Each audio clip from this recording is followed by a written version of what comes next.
This is one of those sermons that has the potential to make a life difference for each one of us. Now, as I get started, let me just ask you a question. How many of you have ever built a house? Okay, not literally yourself, but you've had one built. You were there from the groundbreaking all the way up. Yeah. I can remember the land being cleared for my first home and watching them dig where the footers were, and finally the concrete came in and it was poured, and I watched as they were finishing it off, and I remember talking to the builder and I said, "How much longer is this going to take?" And he said, "Once you have the foundation, you're halfway home."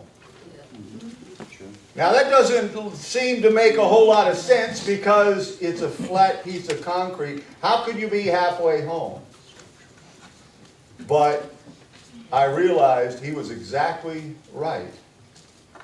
You have the foundation, it's easier to build everything else, and everything went up a whole lot quicker once that foundation was there.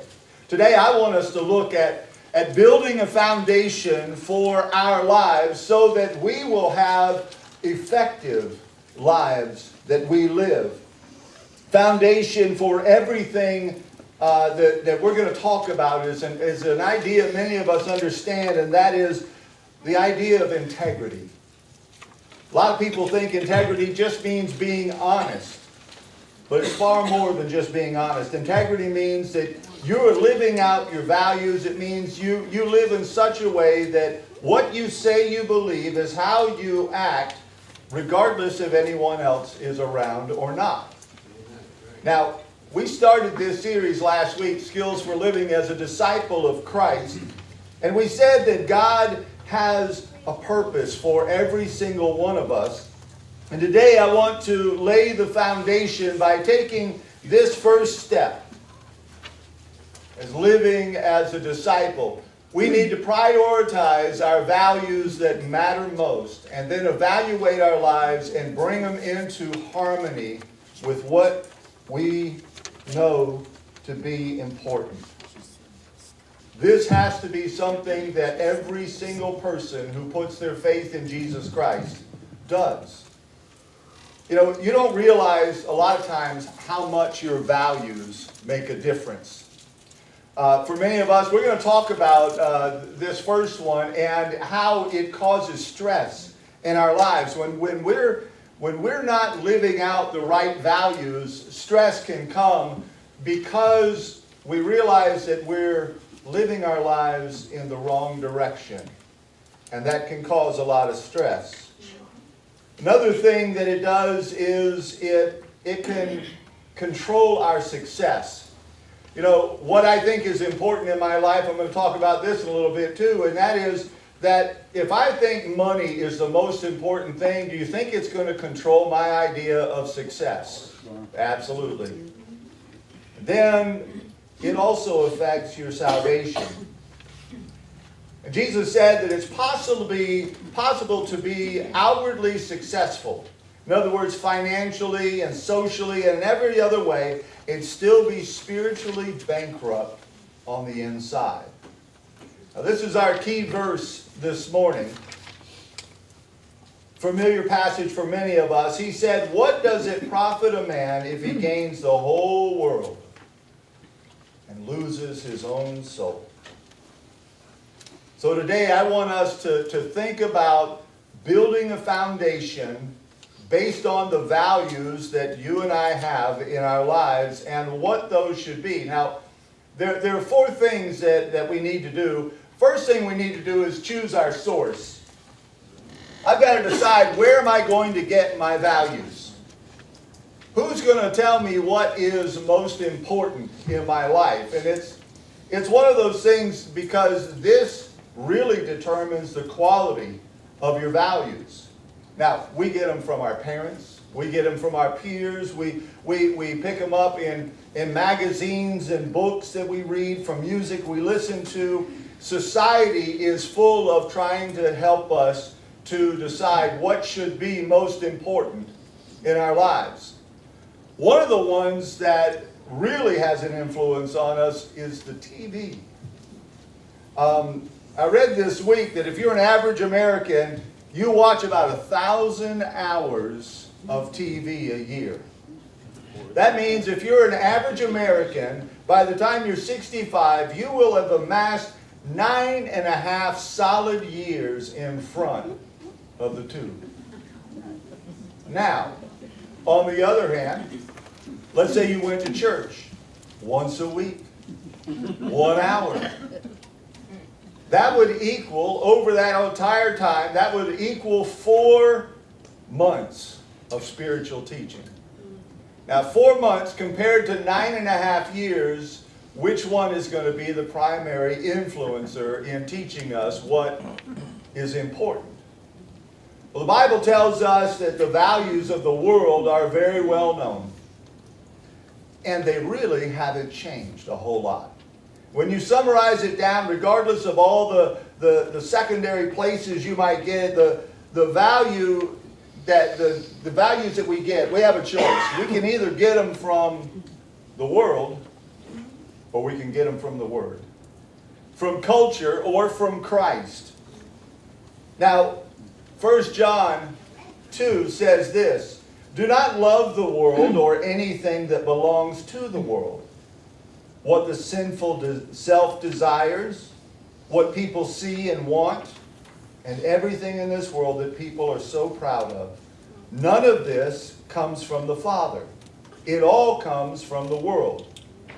Now, what's amazing is that was written about 2,000 years ago, and it's still relevant today. Why? Because the world's basic values have not changed. And they have 3 basic values that we need to be aware of. One is pleasure, another one is possessions, and another one is prestige. That's what the world's values have always been. You know, you talk to a lot of people, what do you want out of life? Well, I want to be happy. I want to be comfortable. And it all goes back to having, just some pleasure. I want to enjoy life. And there are so many who, that's what their life is centered around, about how I feel and doing the things that are going to make me feel good inside. And we spend our money trying to obtain pleasure. In fact, entertainment is the largest industry out there. And we are a pleasure-obsessed culture. Possessions, we love to show off our possessions. We're consumed by consuming and always very conspicuous about our consumption. We show off our clothes, we show off our cars and our jewelry, and we want everybody to see what we've got. We love our possessions. Then prestige. For many people, image is everything. We're very status conscious, and in fact, we even create certain symbols so that we can let other people know where we are in the pecking order. And we want people to think that we're important and successful and that we have value.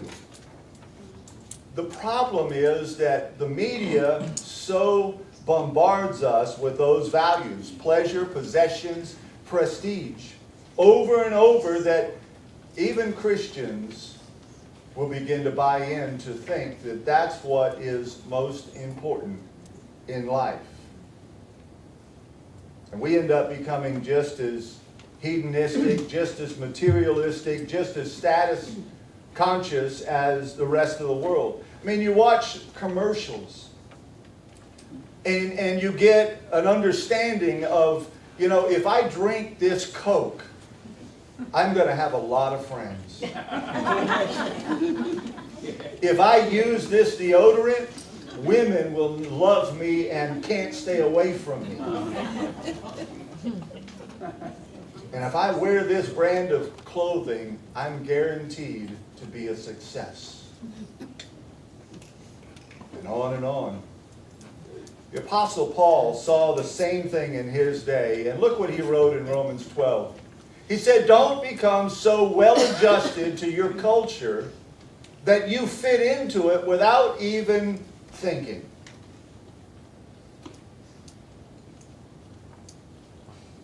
If you buy into the world's value system, that ultimate value is how I feel and the stuff I have and the prestige that is in my life, you're going to miss God's purpose for your life. Because you're either going to follow the world and what it says is so important, or you're going to follow God's purpose for your life. Because you're either going to get your values from culture or from Christ. Now, if you get seduced into that system that you spend your entire life trying to get more pleasure, more possessions, more prestige, then you'll spend all your time on that. And at some point you realize how much of your life has been wasted chasing after things that ultimately don't matter. The first step in building a foundation is you need to choose where you're going to get your values. Second thing you've got to do is clarify what is most important. Job 34:4 says we should choose to follow what is right, but first we must define what is good. We've got to make a list of what is important. Make a list of what you consider to be the most important things in life. And literally write them down. And you need to write them down for a couple of reasons. First of all, you need to write them down because so many of the values we have, we didn't choose. They've just been kind of thrust upon us by other people and just simply by growing up in America that, you know, these things sound good, so that's what's going to be important to me. And we never really give a whole lot of thought to what should be important. Second reason you write it down is because, you know, we rarely think about what's important until there's a crisis. Until something happens and we hit the brick wall. Then all of a sudden, we've been cruising through the world, going on life as though everything is great, and then all of a sudden we start asking the questions, what really is important? And too often it's not until that crisis hits, the day that we go bankrupt, or you go through a divorce, or spouse is unfaithful to you, or you get fired, or you face a major illness, or a loved one dies, or promotion you've been planning on getting doesn't come. And then all of a sudden you start to wonder, what's important? What am I chasing after? What is the purpose of my life? And too many people wait until it's too late before they even ask the question. Now, I need to say, this series is not going to help a whole lot if all you do is you come in every week and you sit there and even take notes and you just listen, and that's as far as it goes. So what I'm doing so far that I'm going to do during this series is I'm going to give you a homework assignment. And I'm even going to ask those of you who do the homework assignment to share what that has meant. Now, I hope I get at least one person who emails me and says. But take a look at the homework assignment. It's actually on the back side of your notes. It's down at the bottom, but I wanted to let you know this ahead of time. Everybody has values, but few people have sat down and specifically identified them. The first step in developing your life as a disciple of Jesus Christ is to clarify your values. Get along with a pen and paper and ask yourself the questions, and these are the ones, what's most important, and start writing those things down and what you want to build your life on. Then another thing that I'm asking you to do is to come up with your definition of what success is. You need to have that written out as well. Now, why is that important? Because I will tell you, if you don't come up with a definition of what success is, then again, the world is going to define it. And you can see the world's attitude about success. There's still the bumper sticker out there. He who dies with the most toys wins. Right. That's the mentality that is out there. That's what success is. If I've got to get as much as I can before I'm dead, or I have to have a minimum of $1.5 million in my bank account or portfolio in order to be successful. Now, success is one of those words we use all the time. It's one of those words that I think is overused. So many times we don't stop to define it. So let me give you a definition of success. And success is the feeling I get when I live out my values. When I'm living what I know is important. That is something that I can feel every single day, as opposed to thinking it's an achievement that happens a long time from now. The problem with thinking about it being long-term and a goal that you finally hit, number one, for many people, they're never going to get there. So they will never feel successful. Number two, if you do hit it, what you're probably going to do is to create a new goal and make it even higher, and so you will always be trying to attain something that is always out of reach. Instead, when you are living out your values every single day, you can feel as though you're successful. If you made it through the day living the way you know God wants you to live. So you need to decide what's important to you. And with that assignment that I gave you, when you decide what matters most, part of the key to all of that is perspective. You got to think long term. What's going to be important 10 years out, 20 years out, 30 years out, and look at it and ask yourself the question, what am I investing in that's really going to last? What is going to make the difference? And you apply it to the world standards of pleasure and possessions and prestige, and you realize real quick that God has already said those things are not going to last. In fact, Hebrews 11:25 says the pleasures of sin, they last for just a little while. Now, I know sin is fun. If it wasn't fun, we wouldn't want to do it. That's why it's so tempting, but it's very short-lived.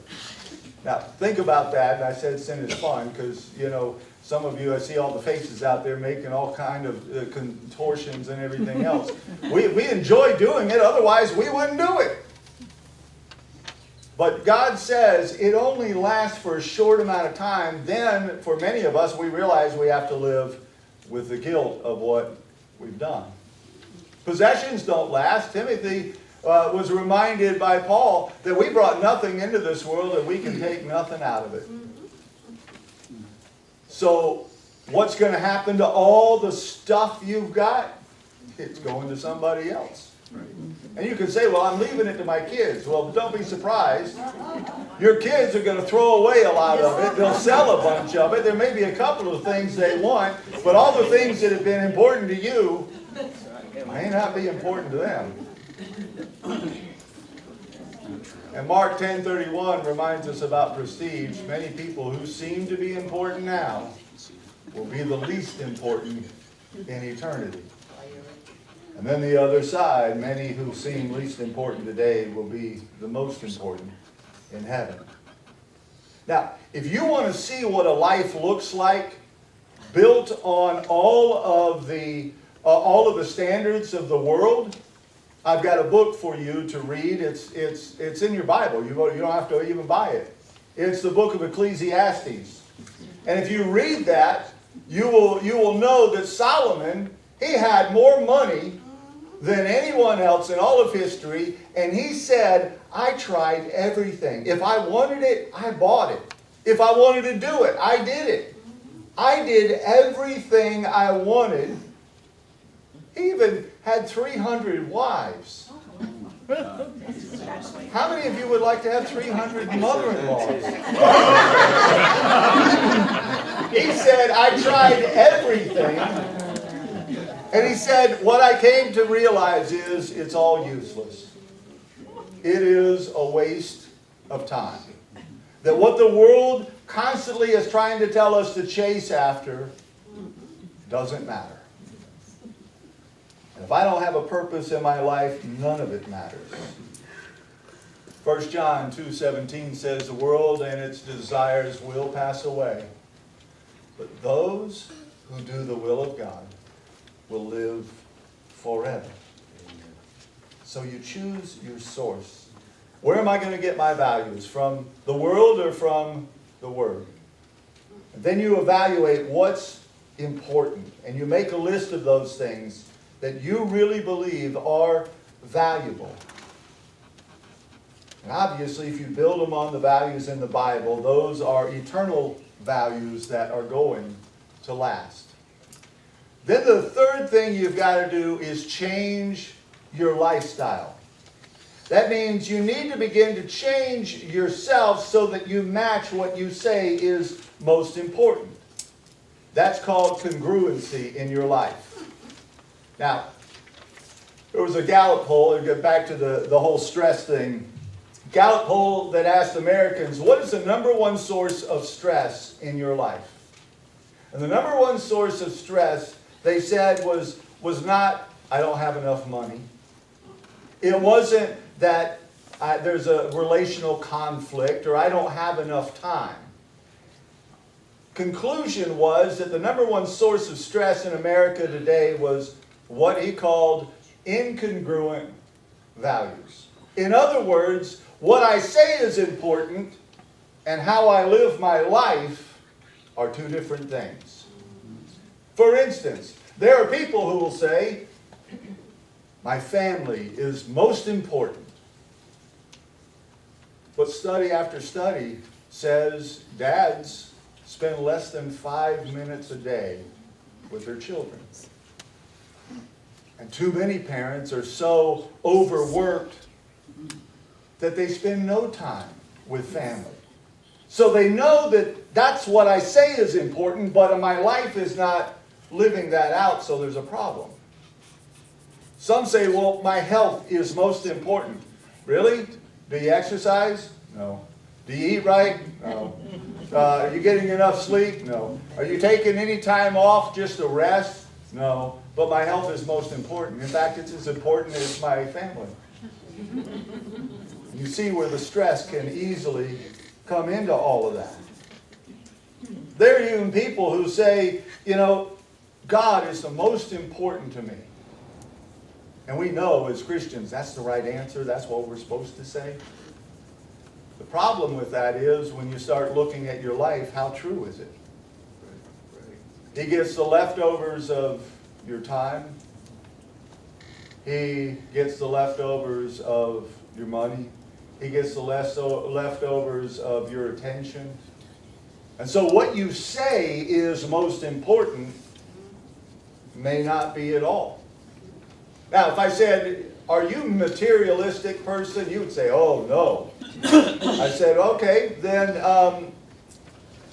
do you have credit card debt? Are you going deeper and deeper in debt all the time? Well, yeah. And are you saving anything? No. But you're not materialistic. No, I just buy stuff that I need. Yeah. And we get ourselves into trouble over and over again. What we need to do is once we define what is most important in our life, and for some of you, you're already living this way. This one's an easy one. You can already write me a letter and say, I got this one.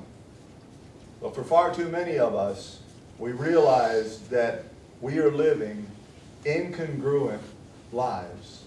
Because what we say is most important is not reflected in our lives. And there are three places it needs to be reflected. It needs to be reflected in your schedule. It needs to be reflected in your budget. And it also needs to be reflected in your relationships. And if you really want to build a value-based life, you have to take your values and make sure that it's reflected in your schedule and your budget and your relationships.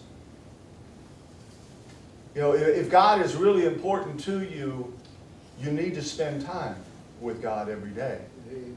Amen. If God is really important to you, He should get first. He should be the first one to get something from your paycheck. Not, I'll wait till I pay all my bills and then I'll see what's left over and here's $1. And is your family getting the short end of the stick? Like Psalm 119:37. This would be a good verse to write down and put on your TV. Turn my eyes away from worthless things. He says you need to take a look at your life and let go of things that really don't matter. You start off by taking a look at what's going on in your life, how you've been living, what you say is important, and begin to change your life to realize that, you know, we don't have a whole lot of time. Some of us would say, we've almost done. I want to tell you, this needs to be something every single one of us, regardless of how young or how old we are. We need to understand this and to begin living as a disciple of Christ. And it starts with a shift in our values. Ephesians 4 says this, stop going along with a mindless crowd. This is a Message paraphrase. That is no life for you. Get rid of it.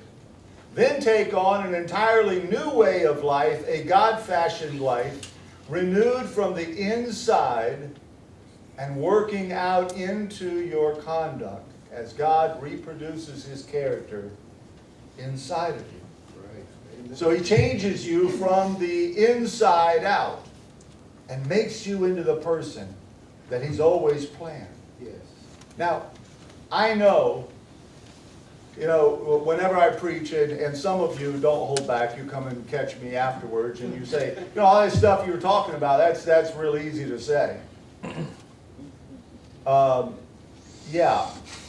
I mean, I know if you're like me, you'd say, I like to change. I know what I say is important, and I don't want to make time for things that aren't that important. But right now, I'm stuck doing the things that I know aren't that important. But I have to do those things. But I'd really like to do the things that I know are important. And some of us, we try to change things from time to time, and we try to use willpower, and it may work for a week or so, but then all of a sudden we're right back doing the same things we wish we wouldn't do. And that is because willpower doesn't work. God's power does. Philippians 4:13 tells us, I can do everything God asks me to do with the help of Christ, who gives me the strength and the power. Where do you get that power? You get it from a relationship with Jesus Christ. You pray, you get in touch with Him, you build a relationship with Him, and you will realize real quickly how He can help you to change your lifestyle. Amen. Again, tragedy for so many of us is we don't get serious about any of these changes until it's too late. Until we start, we hit the wall, till something bad happens, and then all of a sudden we look back in our lives and we realize how much time we've wasted. And we say, I wish I would have done that differently. So I'm asking every single one of us to start now. However much time we have left, we're going to live it the way God wants us to live it. We're going to be disciples. He is going to be a priority in our lives that is reflected in our schedule, in our budget, and in our relationships. And to do that, you have to do more than just decide where your source is going to be, and you clarify what's important. Because even writing all that stuff down is not enough. You have to take it to the next step.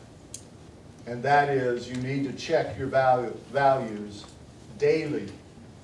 This is something that we need to keep constant look at in our lives. This is why if you define success as something that I can experience every single day, then I am going to pay attention to how I'm living my life. Proverbs 4:23 says, guard your affections. Now, what are your affections? The things you love. You need to guard those things because they influence everything else in your life. And, you know, even 5 days, once you get your list, to look over that list on a regular basis. I've even challenged some of you as you are doing Bible study and different things, that if you find verses that line up exactly with what your values you've written down, to put those right next to them, to read them, to be reminded of what really is important. And then you look at your life and you say, you know, is my life in harmony with what I say is really important? Is my schedule, is my budget, are my time and money and relationships all in harmony with what I really believe God wants me to do in my life? 1 Timothy 4:16 says, keep a close watch on all you do and think. Stay true to what is right, and God will bless you and use you to help others. Amen. Right. Yes. Now, as I close, I want to encourage you as a follower of Jesus to take some time and to think about what really matters most in your life. Now, again, there may be some of you, man, I did this years ago and it changed everything. But my guess is that more of us than and most of us have not done that. And you're going to find that some things really need to change, and that's okay because God wants to help you with that. Some of us have already hit the wall. Some of us are facing difficult times right now, and we realize that so much of what we thought was important really is not that important.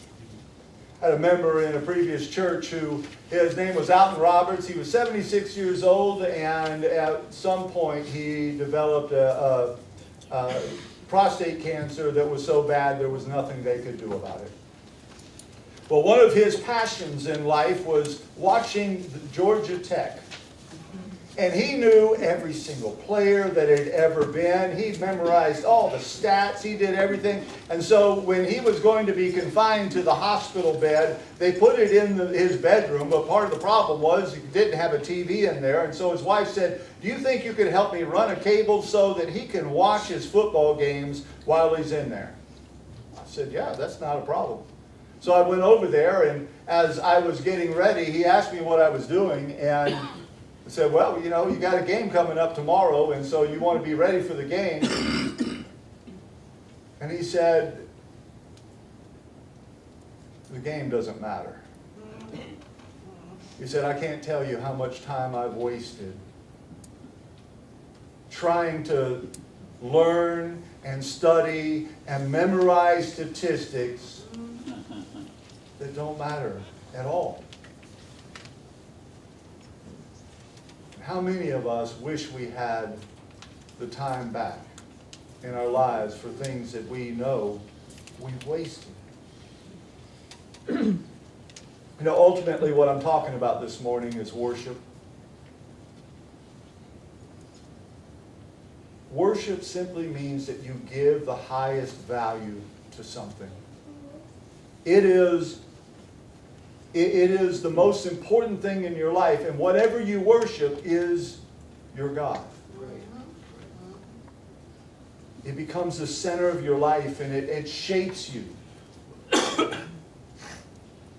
And so that means that the quality of whatever you worship will determine the quality of your life. Now, we saw with Irma, there were a lot of people who worshiped their yachts.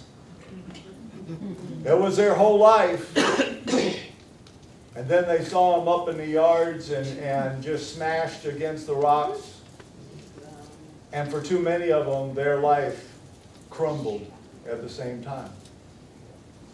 If I worship my career as the most important thing in my life, then if I lose my job, then my life's over. So we better worship something that can never be taken away from us. Amen. Right. That's our relationship to Jesus Christ. Now, many of us know the whole reason we were created as individuals, God did that so He could love us. And He wants us to know Him and to love Him back. So what do you worship? What do you think about the most? And again, show me your calendar, show me your checkbook. I can figure out what exactly you worship. Right. For too many of us, the reason we're under stress and the reason things aren't working out so well is because we weren't made to live without God. God made us to love us, and He wants us to know Him back. And that's the foundation of living as a disciple of Jesus Christ. We were made to know God and His plan and His purpose. Not our plan and our purpose that we decide, that the world decides for us. Again, this is such an important thing, and for too many of us, we've been allowed just to come to church and hear a message and go home and do nothing about it. But if you're going to call yourself a disciple, Jesus said it to so many people as they wanted to follow Him, He has to be the most important. Today, if you're able to establish this foundation in your life, you're halfway home. And everything else can be done in such a way that your whole life you can feel success every single day. So let me invite you to bow your heads with me. And again, as a disciple of Christ, it all starts with realizing that, life doesn't work without God. If you've gone through that crisis recently, maybe this could be the turning point in your life. But I also want to say for anybody here who hasn't had the crisis, I want to urge you to save yourself some pain, to take these steps. Yes. To pray this prayer with me. Father, I want my life to count. Yes. I want to build my life on values that last. So I ask you to help me this week to clarify what really matters most and to start heading in that direction. To turn my eyes away from worthless things. Help me to eliminate those things that really hold no value. To begin living the purpose that you have created me for. Most of all, I want to get to know you and to love you more.